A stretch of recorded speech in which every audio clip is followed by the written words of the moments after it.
अध्याय वी। एक भयानक दल युद्ध नाव अपने क्रूर भार के साथ धीरे धीरे चट्टान के उस दरार की ओर बढ़ रहा था जहां से होकर उसे खुले समुद्र में पहुंचना था। टार्ज़न, मोगम्बी और अकुत ने चप्पू चलाए क्योंकि तट ने छोटी पाल से पश्चिमी हवा को रोक रखा था। शीता बंदर आदमी के पैरों के पास धनुष पर बैठ गया क्योंकि टार्ज़न को हमेशा यही अच्छा लगता था कि दुष्ट जानवर को दल के अन्य सदस्यों से यथासंभव दूर रखा जाए, क्योंकि उसे श्वेत व्यक्ति के अलावा किसी और के गले पर हमला करने के लिए बहुत कम या बिना उकसावे की आवश्यकता होगी, जिसे वह अब स्पष्ट रूप से अपना स्वामी मानता था। जहाज की पिछली ओर मोगम्बी था और उसके ठीक सामने अकुत बैठा था, जबकि अकुत और टार्ज़न के बीच 12 बालों वाले वानर अपने कूल्हों पर बैठे थे, संदेहपूर्ण ढंग से इधर उधर पलके झपका रहे थे और कभी कभी अपनी आंखें किनारे की ओर मोड़ रहे थे। जब तक डोंगी चट्टान से आगे नहीं निकल गई तब तक सब कुछ ठीक चल रहा था। यहाँ हवा ने पाल को हिलाया जिससे नाव लहरों के बीच उछलने लगी, जो किनारे से दूर जाने के साथ साथ और भी ऊंची होती चली गईं। नाव के हिलने से बंदर घबरा गए। पहले तो वे बेचैनी से इधर उधर घूमने लगे और फिर बड़बड़ाने और रोने लगे। अकुत ने उन्हें कुछ समय तक बड़ी मुश्किल से काबू में रखा, लेकिन जब एक बहुत बड़ी लहर ने डगआउट को एक साथ मारा और हवा का एक छोटा झोंका आया तो उनका डर सभी सीमाओं को तोड़ गया और वे अपने पैरों पर उछल पड़े।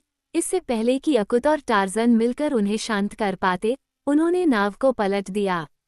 आखिरकार शांति बहाल हो गई और आखिरकार बंदर अपनी नाव की अजीब हरकतों के आदी हो गए, जिसके बाद उन्हें कोई परेशानी नहीं हुई। यात्रा बिना किसी घटना के हुई, हवा चलती रही और 10 घंटे की लगातार नौकायन के बाद तट की काली परछाइयां धनुष पर बैठे बंदर आदमी की थकी हुई आंखों के सामने मंडरा रही थीं।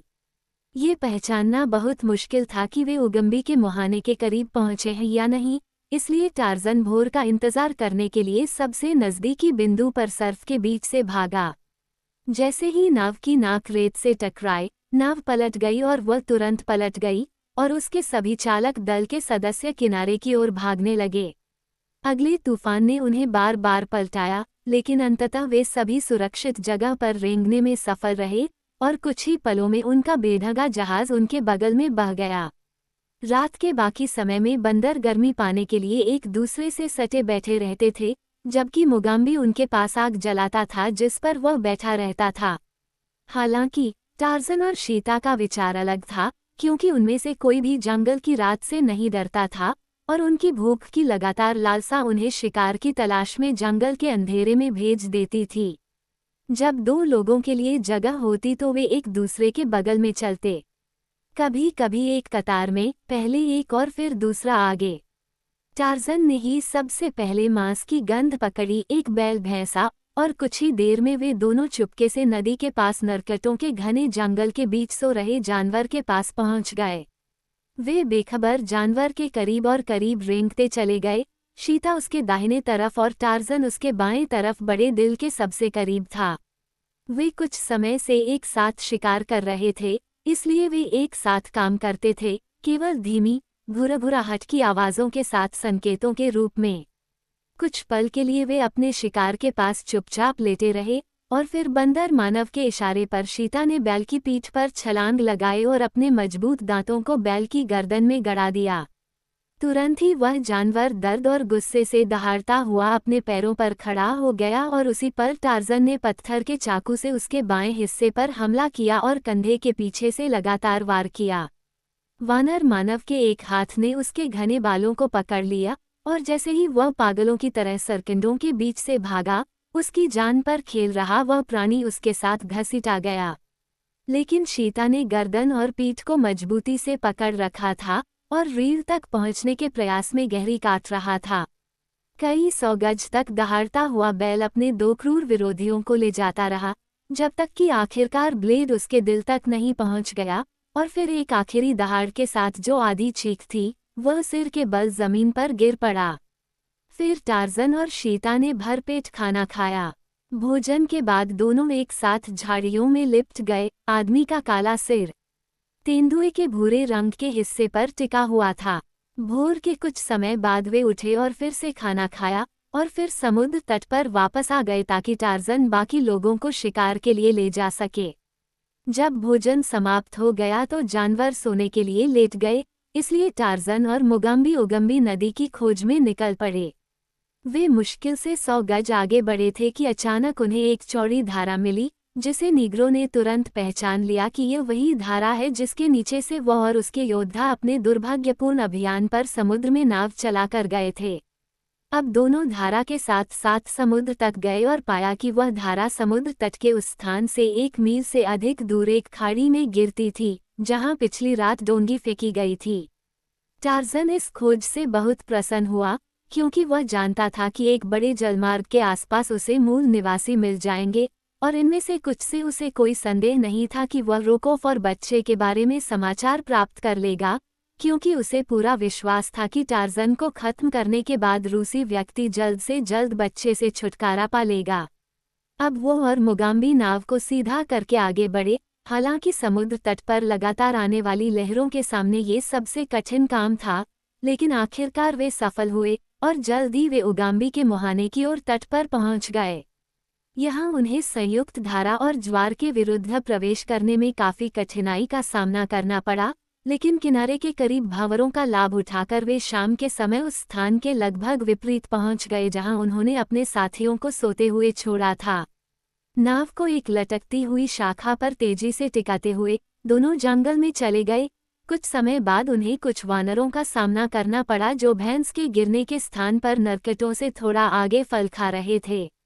शीता कहीं दिखाई नहीं दे रहा था, न ही वह उस रात वापस लौटा, इसलिए टार्ज़न को लगा कि वह अपनी प्रजाति की तलाश में भटक गया है। अगली सुबह सुबह बंदर आदमी अपने दल को नदी के किनारे ले गया और चलते चलते उसने कई तीखी चीखें निकाली। कुछ ही देर में बहुत दूर से और धीमी आवाज में एक चीख सुनाई दी और आधे घंटे बाद शीता का दुबला पतला रूप दिखाई दिया, जहां झुंड के बाकी सदस्य सावधानी से डोंगी में चढ़ रहे थे। विशाल पशु अपनी पीठ को झुकाए हुए संतुष्ट ततया की तरह गुर्राता हुआ अपने पांवों को कपिमानव से रगड़ने लगा और फिर कपिमानव के एक शब्द पर हल्के से उछलकर तहखाने के आगे वाले भाग में अपने पूर्व स्थान पर चला गया। जब सभी अपनी जगह पर पहुंच गए तो पता चला कि अकुत के 2 बंदर गायब थे, और हालांकि राजा बंदर और टार्ज़न दोनों ने उन्हें 1 घंटे से ज्यादा समय तक पुकारा, लेकिन कोई जवाब नहीं मिला और आखिरकार नाव उनके बिना ही रवाना हो गई। चूंकि ये हुआ कि लापता हुए 2 बंदर वही थे जिन्होंने द्वीप से अभियान में शामिल होने की कम से कम इच्छा जताई थी और यात्रा के दौरान सबसे ज्यादा डर से पीड़ित थे, टार्ज़न को पूरा यकीन था कि वे फिर से डोंगी में प्रवेश करने के बजाय जानबूझकर गायब हो गए थे। दोपहर के कुछ समय बाद जब ये दल भोजन की तलाश में किनारे पर पहुंचा तो एक दुबला पतला नंगा जंगली जानवर नदी के किनारे फैली हरियाली की घनी परत के पीछे से उन्हें कुछ देर तक देखता रहा। फिर वह नाव में बैठे किसी भी व्यक्ति द्वारा देखे जाने से पहले ही नदी की धारा के ऊपर की ओर गायब हो गया। एक हिरन की तरह वह सनकरी पगडंडी पर आगे बढ़ता रहा, जब तक कि समाचार से उत्साहित होकर वह उस स्थान से कई मील ऊपर एक पैतृक गांव में नहीं पहुंच गया, जहां टार्ज़न और उसके साथी शिकार करने के लिए रुके थे। एक और गोरा आदमी आ रहा है, उसने मुखिया से चिल्लाकर कहा जो उसकी गोल झोपड़ी के प्रवेश द्वार के सामने बैठा था। एक और गोरा आदमी और उसके साथ कई योद्धा हैं। वे एक बड़ी युद्ध डोंगी में सवार होकर मारने और लूटने के लिए आ रहे हैं, जैसा कि काली दाढ़ी वाले ने किया था जो अभी अभी हमसे दूर गया है। कविरी उछलकर खड़ा हो गया। उसने अभी हाल ही में गोरे लोगों की दवा का स्वाद चखा था और उसका जंगली दिल कड़वाहट और नफरत से भर गया था। अगले ही पल गांव से युद्ध के नगाड़ों की गड़गड़ाहट उठी, जो जंगल से शिकारियों और खेतों से किसानों को बुला रही थी। 7 युद्ध नावें उतारी गईं और उन पर रंग बिरंगे पंख लगे योद्धा सवार थे। असभ्य युद्धपोतों से लंबे लंबे भाले निकल रहे थे, जैसे वे पानी की छाती पर बिना आवाज के फिसल रहे हों, चमकती हुई आबनूस की खाल के नीचे लुढ़कती विशाल मांसपेशियों द्वारा संचालित हो रहे हों। अब न तो ढोल बज रहे थे और न ही देशी सींगों की ध्वनि, क्योंकि कविरी एक चालाक योद्धा था और उसके मन में यह बात थी कि अगर जोखिम से बचा जा सकता है तो उसे कोई जोखिम नहीं उठाना चाहिए। वह अपनी 7 डोंगियों के साथ चुपचाप एक गोरे आदमी पर झपट्टा मारता और इससे पहले कि उसकी बंदूकें उसके लोगों को ज्यादा नुकसान पहुंचा पाती, वह संख्या के बल पर दुश्मन को परास्त कर देता। कावेरी की अपनी डोंगी अन्य डोंगियों से कुछ दूर आगे निकल गई, और जब वह नदी के एक तीव्र मोड़ पर पहुंची, जहां तेज धारा उसे तेजी से अपने मार्ग पर ले जा रही थी, तो अचानक उसे वह चीज मिल गई जिसे कावेरी खोज रहा था। दोनों डोंगियां एक दूसरे के इतने करीब थीं कि काले आदमी को आने वाली नाव के आगे वाले भाग पर केवल सफेद आदमी का ध्यान देने का ही मौका मिला, इससे पहले कि दोनों डोंगियां एक दूसरे से टकराती और उसके अपने आदमी खड़े हो जाते, पागल शैतानों की तरह चिल्लाते और दूसरी डोंगी के लोगों पर अपने लंबे भालों से हमला करते। लेकिन एक क्षण बाद, जब कावेरी को श्वेत व्यक्ति की नाव में सवार चालक दल की प्रकृति का एहसास हुआ, तो उसने अपने पास मौजूद सभी मोतियों और लोहे के तारों को अपने दूर के गांव में सुरक्षित पहुंचने के लिए दे दिया। जैसे ही दोनों नाव एक साथ आए, तभी अकुत के डरावने वानर नाव के नीचे से उठे, गुर्राते और भौंकते हुए, और अपनी लंबी, बालों वाली भुजाओं को दूर तक फैलाते हुए, कावेरी के योद्धाओं के हाथों से खतरनाक भालों को पकड़ लिया। अश्वेतों में भय व्याप्त था, लेकिन लड़ने के अलावा उनके पास कोई उपाय नहीं था। अब अन्य युद्ध नावें तेजी से उन दोनों नावों पर टूट पड़ीं। उनके रहने वाले लोग युद्ध में शामिल होने के लिए उत्सुक थे, क्योंकि उन्हें लगा कि उनके दुश्मन गोरे लोग और उनके स्थानीय कुली हैं। वे टार्जन की नाव के चारों ओर झुंड बनाकर खड़े हो गए, लेकिन जब उन्होंने दुश्मन की प्रकृति देखी तो एक को छोड़कर बाकी सभी मुड़ गए और तेजी से नदी की ओर बढ़ गए। वह नाव बंदर आदमी की नाव के बहुत करीब आ गई थी, इससे पहले कि उसके सवारों को एहसास होता कि उनके साथी मनुष्यों के बजाय राक्षसों से लड़ रहे हैं।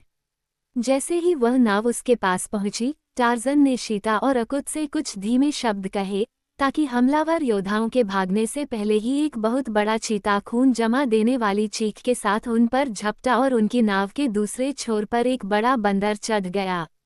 एक और तेंदुआ अपने शक्तिशाली पंजों और लंबे, तीखे विषदंतों से भयानक उत्पात मचा रहा था, जबकि दूसरी ओर अकुत अपनी पीली श्वान दांतें उन लोगों की गर्दन में गड़ा रहा था जो उसकी पहुंच में आ रहे थे, और भयभीत अश्वेतों को पानी में फेंक रहा था, तथा वह डोंगी के मध्य की ओर बढ़ रहा था।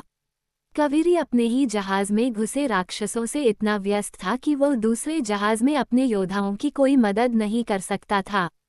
एक विशालकाय सफेद शैतान ने उससे उसका भाला छीन लिया था, मानो वह शक्तिशाली कावेरी अभी अभी जन्मा शिशु हो। बालों वाले राक्षस उसके लड़ाकों पर हावी हो रहे थे, और उसके जैसा ही एक काला सरदार उस भयानक झुंड के साथ कंधे से कंधा मिलाकर लड़ रहा था जो उसका विरोध कर रहा था। कावेरी ने अपने प्रतिपक्षी के विरुद्ध बहादुरी से युद्ध किया, क्योंकि उसे लगा कि मृत्यु पहले ही उसे ले चुकी है, और इसलिए कम से कम वह अपने जीवन को यथासंभव महंगे दामों पर बेच सकता था। लेकिन जल्द ही यह स्पष्ट हो गया कि उसका सर्वश्रेष्ठ प्रयास उस प्राणी की अलौकिक ताकत और चपलता के सामने बिल्कुल व्यर्थ था, जिसने अंततः उसका गला पकड़ लिया और उसे वापस डोंगी की तलहटी में धकेल दिया। कुछ ही देर में कावेरी का सिर घूमने लगा, उसकी आंखों के सामने चीजें उलझ गईं और धुंधली हो गईं, उसके सीने में बहुत तेज दर्द हो रहा था और वह जीवन की सांस के लिए संघर्ष कर रहा था जिसे उस चीज ने हमेशा के लिए बंद कर दिया था। फिर वह बेहोश हो गया। जब उसने एक बार फिर अपनी आंखें खोली तो उसे बहुत आश्चर्य हुआ कि वह मरा नहीं था। वह अपनी नाव के निचले हिस्से में सुरक्षित रूप से बंधा हुआ लेटा हुआ था। एक बड़ा तेंदुआ अपने कूल्हों पर बैठा हुआ उसे नीचे देख रहा था। कावेरी कांप उठा और उसने पुनः अपनी आंखें बंद कर ली और उस क्रूर प्राणी के उस पर आक्रमण करने तथा उसे आतंक से मुक्त करने की प्रतीक्षा करने लगा। एक क्षण के बाद, जब उसके कांपते शरीर में कोई दांत नहीं घुसा था, उसने फिर से अपनी आंखें खोलने का साहस किया। तेंदुए के पीछे वह सफेद दानव घुटनों के बल बैठा था जिसने उसे हरा दिया था। वह आदमी चप्पू चला रहा था, जबकि उसके ठीक पीछे कावेरी ने अपने कुछ योद्धाओं को भी इसी तरह लड़ते हुए देखा। उनके पीछे फिर से कई बालों वाले बंदर बैठे थे। टार्जन ने जब देखा कि सरदार को होश आ गया है तो उसने उससे बात की। उन्होंने कहा, आपके योद्धाओं ने मुझे बताया है कि आप एक बहुत बड़ी जाति के मुखिया हैं और आपका नाम कावेरी है। हाँ, काले ने उत्तर दिया। तुमने मुझ पर हमला क्यों किया? मैं शांति से आया था। 3 चांद पहले एक और श्वेत व्यक्ति शांति से आया, कावेरी ने उत्तर दिया, और जब हम उसे एक बकरी, कसावा और दूध का उपहार लाए, तो उसने अपनी बंदूकें लेकर हम पर हमला कर दिया और मेरे कई लोगों को मार डाला, और फिर हमारी सभी बकरियों और हमारे कई युवक युवतियों को लेकर चला गया। मैं इस दूसरे गोरे आदमी जैसा नहीं हूँ, टार्ज़न ने जवाब दिया। अगर तुम मुझ पर हमला न करते तो मैं तुम्हें नुकसान नहीं पहुँचाता। बताओ, इस बुरे गोरे आदमी का चेहरा कैसा था? मैं उस आदमी की तलाश कर रहा हूँ जिसने मेरे साथ गलत किया है। संभवतः ये वही हो सकता है। वो एक बुरे चेहरे वाला आदमी था, जो बड़ी काली दाढ़ी से ढका हुआ था, और वह बहुत बहुत दुष्ट था। हाँ, वास्तव में बहुत दुष्ट था। क्या उसके साथ कोई छोटा श्वेत बच्चा था? टार्ज़न ने पूछा। अश्वेत के उत्तर की प्रतीक्षा करते हुए उसका दिल लगभग रुक गया। नहीं, बवाना, कावेरी ने उत्तर दिया, वह श्वेत बच्चा इस आदमी के दल के साथ नहीं था, वह दूसरे दल के साथ था। दूसरी पार्टी, टार्ज़न ने कहा। कौन सी दूसरी पार्टी? उस दल के साथ जिसका पीछा बहुत बुरा श्वेत व्यक्ति कर रहा था। इसमें एक श्वेत व्यक्ति, महिला और बच्चा था, साथ में 6 मोसुला पोटर थे। वे बहुत बुरे श्वेत व्यक्ति से 3 दिन पहले नदी पार कर गए थे। मुझे लगता है कि वे उससे भाग रहे थे। एक श्वेत पुरुष, महिला और बच्चा। टार्ज़न हैरान था। बच्चा उसका छोटा जैकी होगा, लेकिन महिला कौन हो सकती है और पुरुष कौन? क्या ये संभव है कि रोकोव के किसी सहयोगी ने किसी महिला के साथ मिलकर, जो रूसी के साथ आई थी, बच्चे को उससे चुराने की साजिश रची हो? यदि ऐसा था, तो निस्संदेह उनका इरादा बच्चे को सभ्यता में वापस लौटाने का था और वहां या तो इनाम की मांग करने का या फिर उस छोटे कैदी को फिरौती के रूप में रखने का था। लेकिन अब जबकि रोकोव उन्हें जंगली नदी तक, दूर तक खदेड़ने में सफल हो गया था, तो इसमें कोई संदेह नहीं रह गया था कि वह अंततः उन्हें पकड़ लेगा, जब तक कि, जैसा कि अभी भी अधिक संभावना थी, उन्हें उगाम्बी की ओर आगे उन्हीं नरभक्षियों द्वारा पकड़कर मार न दिया जाए, जिनके बारे में अब टार्ज़न को यकीन हो गया था कि रोकोव का इरादा शिशु को उन्हीं तक पहुंचाना था। जब वह कावेरी से बात कर रहा था, तो डोंगिया मुखिया के गांव की ओर नदी के ऊपर की ओर लगातार बढ़ रही थीं। कावेरी के योद्धा तीनों डोंगियों में चप्पू चला रहे थे और अपने भयानक यात्रियों पर तिरछी, भयभीत निगाहें डाल रहे थे। मुठभेड़ में अकुत के 3 बंदर मारे गए थे, लेकिन अकुत के 7-8 भयानक जानवर बचे थे, और उनमें शीता, तेंदुआ, टार्ज़न और मुगाम्बी भी थे। कावेरी के योद्धाओं ने सोचा कि उन्होंने अपने पूरे जीवन में कभी इतना भयानक दल नहीं देखा था। क्षण भर के लिए उन्हें लगा कि उनके कुछ बंदी उन पर झपट पड़ेंगे और उन्हें चीर देंगे, और वास्तव में ये सब कुछ था जो टार्ज़न और मुगाम्बी और अकुत ने उन बुर्राते, बुरे स्वभाव वाले जानवरों को उन चमकदार, नग्न शरीरों पर झपटने से रोकने के लिए किया था, जो कभी कभी पैडलर्स की हरकतों के साथ उनसे टकराते थे, जिनके डर से जानवरों में और भी उत्तेजना पैदा हो गई थी। कावेरी के शिविर में टार्ज़न केवल इतना ही रुका कि अश्वेतों द्वारा दिया गया भोजन खा सके, तथा मुखिया के साथ मिलकर अपनी डोंगी के चप्पू चलाने के लिए 1 दर्जन लोगों की व्यवस्था कर सके। कावेरी को वानर पुरुष की किसी भी मांग को पूरा करने में खुशी थी, बशर्ते कि ऐसी मांगों को पूरा करने से उस भयंकर झुंड का प्रस्थान शीघ्र हो सके, लेकिन उसने पाया कि लोगों को देने की अपेक्षा उन्हें वचन देना अधिक आसान था, क्योंकि जब उसके लोगों को उसके इरादे पता चले तो जो लोग अभी तक जंगल में नहीं भागे थे, वे बिना समय गंवाए भाग निकले। इसलिए जब कावेरी ने उन लोगों की ओर इशारा किया जो टार्ज़न के साथ जाने वाले थे, तो उसने पाया कि वह गांव में अपने कबीले का एकमात्र सदस्य बचा था। टार्ज़न अपनी मुस्कुराहट को रोक नहीं सका।